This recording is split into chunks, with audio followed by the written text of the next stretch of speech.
నిర్మల్ జిల్లాలో బీఆర్ఎస్ పార్టీకి రోజు రోజుకు బిగ్ షాకులు తగులుతూనే ఉన్నాయి. నిన్న నిర్మల్ మున్సిపల్ చైర్పర్సన్ ఈశ్వర్తో పాటు పలువురు కౌన్సిలర్లు పార్టీకి రాజీనామా చేయగా ఈ రోజు నిర్మల్ రూరల్ మండలంలో పలు గ్రామాలకు చెందిన 15 మంది మాజీ సర్పంచులు, ఎంపీటీసీలు, వార్డు మెంబర్లు, గ్రామ అధ్యక్షులతో కలిపి సుమారు 70 మంది మూకుమ్మడిగా బీఆర్ఎస్ పార్టీకి రాజీనామా చేయడం జరిగింది. ఇక వీరి రాజీనామా పత్రాన్ని నిర్మల్ ఎంపీపీ రామేశ్వర్ రెడ్డికి అందజేశారు. వీరు త్వరలో డీసీసీ అధ్యక్షులు కూచాడి శ్రీహరిరావు సమక్షంలో కాంగ్రెస్ పార్టీలో చేరబోతున్నట్లుగా పేర్కొన్నారు.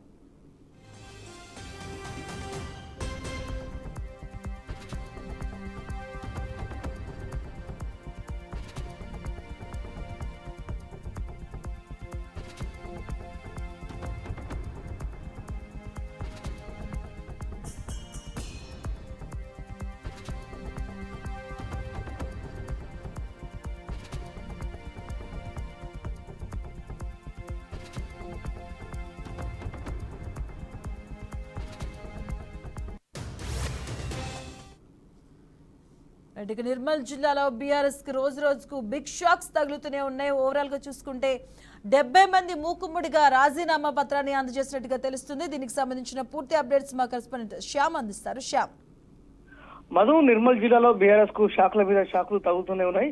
ఇప్పటికే నిర్మల్ మున్సిపల్ చైర్మన్ గండత్ ఈశ్వర్ తో పాటు పలువురు కౌన్సిలర్లు బీఆర్ఎస్ కు రాజీనామా చేసి కాంగ్రెస్ లో చేరగా నిన్న నిర్మల్ రూరల్ మండలంలోని పలు గ్రామాలకు చెందిన 15 మంది మాజీ సర్పంచులు, ఎంపీటీసీలు, వార్డు మెంబర్లు, గ్రామ అధ్యక్షులు సుమారు 70 మంది మూకుమ్మడిగా బీఆర్ఎస్ కు రాజీనామా చేశారు.